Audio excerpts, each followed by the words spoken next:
Day sa tanan. Amen. Again, Blessed Lord's Day sa tanan. Amen. Kaya sa akong awhag ang tanan sa pag-open sa mga Bible. Diya sa Luke chapter 14, verses 31 to 33. Okay, 3 verses rin siya. Lucas kapitulo 14, verses 31 to 33. Amen? Nana? Okay, Luke chapter 13, or 14 dahil 14. Okay, para po update sa mga Bible. Okay, wala dyan. Salamat sa ginagsuon kay kanang kibalata nga sa atong pagkinabuhi diri sa kalibutan, sa atong pagsimba, sa atong pagpangalagad sa Ginoo, dili jud ni mahimo nga puslano or sayang lang itanan kung wala ang pulong sa Ginoo. So, muna nga kanang hindot jud nga natay Bible. So, atong agihan sa Luke chapter 14 verses 31 to 33. Dito lang na siya ihaog. Ang gikinahanglan aron mahimong tinunan. So, Lord to God, kay anak nato sa Dios. Verse 31. Kung ang usap kahari nga may 10,000 ka sundalo makigupat batok sa laing hari nga may 20,000 ka sundalo, iya unang tunan o hukman kung makasukol ba siya sa maong hari. 32. Kung dili siya makasukol, magpadala siya og mensahero sa pagtagbo sa maong hari, samtang atua pa siya sa layo, aron makigsabot-sabot alang sa kalinaw. Verse 33, last verse. Sa samang pagkaagi, walay bisan kinsa kaninyo nga mahimong akong tinunan, gawas kung iyang biyaan ang tanan nga anaa kaniya. So, salamat sa Ginoo kay kanang murag nongig na siya nga kanang ipasabot pa jud ayo sa atoan kay kanang ang pulong sa Ginoo diri klaro jud kaayo, wala gihimo o wala siya sa last na verse sa 33 wala siya gipaagi og sambingay. No, klaro jud kaayo nga nag-ingon ang Dios, nag-ingon si Jesus nga mausad na sa ako or sa ato ang pagpangalagad sa Dios na walay bisan kinsa sa ato ang tanan nga mahimong tinunan or sumusunod ni Jesus, no? Mga alagad sa Dios. Kung gawas kung iyang biyaan ang tanan nga anaa kaniya. So salamat sa Ginoo kay ang atong mga hunahuna ug atong mga kasing-kasing kay naadjud sa Ginoo. Not just naata sa Ginoo physically, naata sa simbahan physically, but our minds and hearts kay wala diha. So sama na nga wala sa natong gibiyaan ang mga butang naa sa gawas. So naata diri sa simbahan, naata nagsimba. Salamat sa Ginoo kay always butang mag-remind sa Ginoo ba nga sa diyang nangalagad ka sa Dios, nalabi na diri sa pulong niya. Sa diyang nangalagad ka sa Ginoo, nindot og lamig kayo sa kasing-kasing nga mag-alagad sa Dios bitaw. Sa dihang ikaw mismo si mo kaugalingon na sayod ka, nga willing nimo nga talikdan ang tanan para lang sa Ginoo. Nga willing nimo nga biyaan ang tanan, dili kay mo biya sa iyong pamilya, dili literal nga pagbiya, kundi higugma ang andam bitaw nimo nga pilion ang Dios labaw pa sa imong pamilya, labaw pa sa imong kaugalingon, labaw pa sa imong kaugalingon nga gusto ug mga ambisyon sa kinabuhi. May mga butang nga natay gusto nga buhaton, gusto nga mahitabo, gusto ko maingon ani, gusto ko maingon ana, pero if dili bitaw ka bubuton sa Dios, dili ka. So ingon ana ang gusto sa Dios nga sa diyang nangalagad ka sa Ginoo, ang imong pag-alagad, dili ka makaingon o dili jud ka matawag nga tinunan o alagad sa Dios, dili jud matawag nga nag-alagad ka sa Dios kung ang atong pag-alagad taman ra sa Domingo. Diba? Dili jud na matawag na pag-alagad. So nagsimba lang ta, nagsimba lang ko, pero wala jud ko nag-alagad. So ang word na nag-alagad, kana butang imo jud nagitugyan ang imong tanan diha sa Dios. Dili lang understand biya. Dili ka pwede nga gitugyan ang imo dan balik tayo sa pagmulunes. Imuha na lang, imuha nasad ang gusto nga mahitabo. Domingo, Lord, balik na po ko, nag-alagad na sa ko sa imuha. So dili na siya pag-alagad. So salamat sa Ginoo bitaw kay walay anak sa Dios. No, glory to God sa pulong sa Ginoo nga nag-remind sa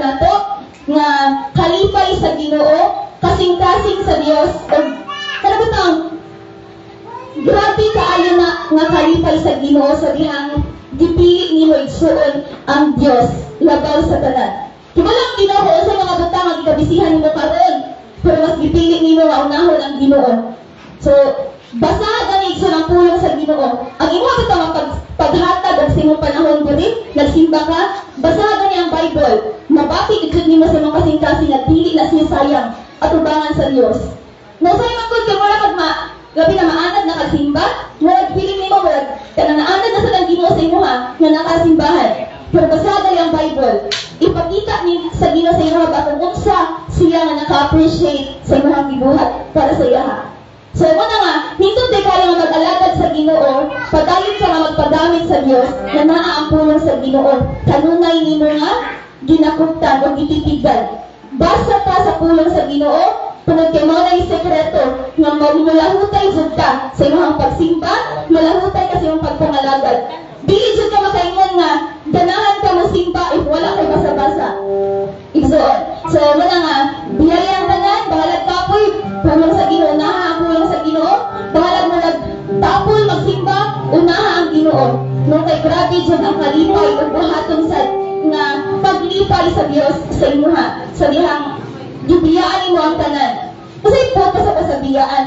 Kaya butang, unahon mo ang Ginoo butaw, kaya sa imong trabaho, kaya sa imong pag-eskwela, gusto ka madato, tayo mo nang maningkamot ka, bisan Domingo, wala ka din sa simbahan, kaya lagi mo nagbanahan dyan ka nga maningkamot ang ayo. So, ang Ginoo naman sad, suko sad. So, inabang, unahon mo ang Ginoo butaw, more than pa sa imong kaugalingon nga desire, sa imong kaugalingon nga kinabuhi kasing-kasing o pamilya. So, salamat sa Ginoo sa pulang niya. Atong balik ko nagbasa sa verse 33. Sa samang pagkaagi, walay bisan kinsa kaninya nga mahimong akong tinun-an. Gawas kung iyang biyaan ang tanan nga anaa kaniya. Naana sa imo ha? Ba't gusto ang Ginoo nga biyaan nimo? Naana sa imo ha? Ba't gusto sa Dios nga biyaan nimo na? Kung gusto ang Ginoo nga sayaha ka, nang siya jud ang imong higugmaon labaw sa tanan. Kaya let's pray. Father God, in the name of Jesus, salamat Ginoo sa mga pulong, Father God, na Lord, nag-remind ka na mo, Ginoo, what we must do, Father God, na mahimaya ka o malipay ka sa among kinabuhi, Father God. Lord, salamat Ginoo, because I'm OPLGC, Father God, and bisan man sa tanan ng mga katawhan, mga kaanakan ni Lord, na imong ipadala diri karon. Salamat, Father God, tungod ka, Lord. In the name of Jesus, ang among Ginoo nga paghigugma kanimo, Lord, dili lang kay kada Domingo na mo mabati, Father God, but every day sa among kinabuhi, Father God, kaming tanan, Ginoo, Lord, nagabiya, Father God, sa mga butang nga anakan namo, Ginoo, and Lord, binatugyan namo ang among kinabuhi diha kanimo, Father God, in the mighty name of Jesus Christ of Nazareth. Lord, salamat Ginoo kay Lord, in the name of Jesus, tanan nga mga gapos ni sa tanan nga mga espiritu magbuot nga magagapos sa mga tagusan magahilabot in the name of Jesus, magatira sa mga tagusan ginong palayo kanimo, Father God, in the name of Jesus. Ako kining pagalangkabon gapuson pagkamang tanang gapos kanang gahom sa kaaway nabuot nga sakop o mapagod sa mga tagusan kanamo, Ginoo, sa pagpangalagad kanimo, Father God, faithfully and to the fullest, Father God, in the mighty name of Jesus Christ of Nazareth. Ang tanan nga putol o mga paralyzed, mga cancel, tanan plano ni Satanas in the name of Jesus Christ of Nazareth. Salamat, Father God, because Lord, na ang pulong nimo, Ginoo, na kanunay na mo, Lord, na talangpanan na mo sa kanunay. Salamat, Lord, tumati ang pulong nimo, Lord, pag-istorya ka na mo, Lord, especially sa mga panahon, Father God, na Lord, gusto na mo, Ginoo, na naaming pangutana, Father God, na naaming mga butang, Ginoo, gusto mo masabtan, Father God. Lord, salamat po, kaming tanan. Dili ni sa tao gagamot, una, Father God, but Lord, nagagamot pa ni Ginoo diha sa mga pulong, Father God, because we know na Lord, naa ka ginabuhi ka nga Dios na utubag and magpasabot ka na mo sa tanang panahon. Bisan asa man ni, Father God, na hinutang, Ginoo, in the name of Jesus. Salamat, Father God, because Lord, napag-usa ka na mo, Ginoo. We are dependent on you, Father God, in the name of Jesus. And Lord, salamat, Father God, for wala ni salig sa mga kaugalingon, Father God, sa imo lang ni magasalig, Father God, in the name of Jesus. Salamat, Father God, all the glory and all the highest praises and adorations belongs to you alone. Okay, so karon akong gihatag ni kayo sa maghahalad og awit nga diha sa Dios. Kini sila kay always na sila nga ready and excited no nga maga kanang halad og awit sa kamay nga Dios. Akong gihatag kanila ang hikayo. Please. Kaya katawagan ang mga mami. Mga mami. Mami.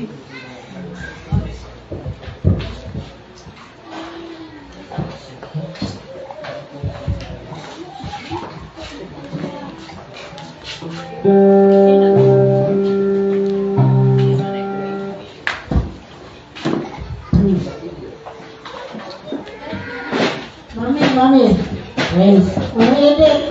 Mami Sosa. Yes. Mami.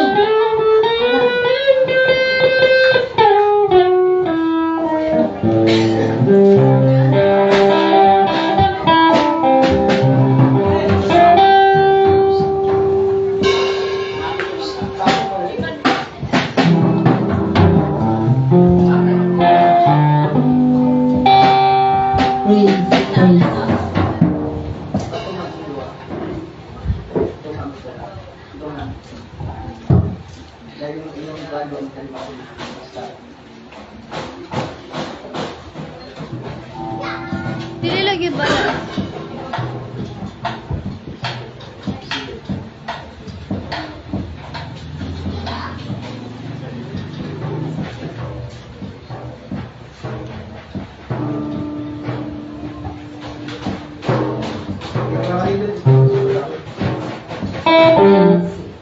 Mayong buntag sa tanan, salamat sa Ginoo, pamilya ang mga mamiso sa imong hotel DC. Salamat sa Ginoo, pag-among halaran ng Dios sa awit nga katagbawan.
Wala na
Yes, Lord Jesus, yes, Holy Spirit of God, salamat Ginoo sa kalipay, sa kagagpawag, at halaman ka rin Ginoo, salamat sa mga punong ninyo, Father God, na maugay ang among usog, kalikon sa among pagkinabuhin ining kalibutan, Father God, in the name of Jesus.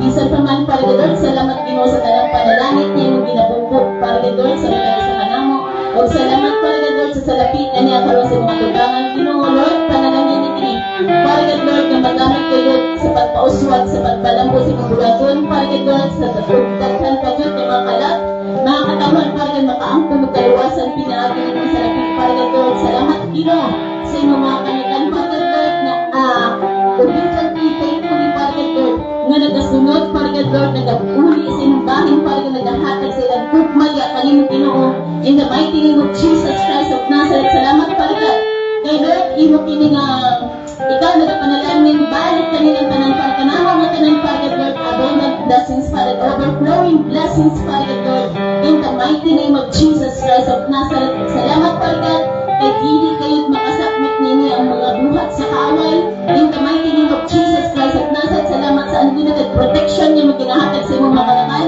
in the mighty name of Jesus Christ of Nazareth. Thank you, Jesus. Thank you para God, thank you, Holy Spirit, Lord, sa tanan para God, ng mga kanakan niyo maghihatagong para God, Lord, kaya kanimo Ginoo sa pagbalik sa imong bahin para God. Thank you, Jesus. Thank you, Father God. Thank you, Holy Spirit. In Jesus' mighty name, and by the power of the Holy Spirit. Amen.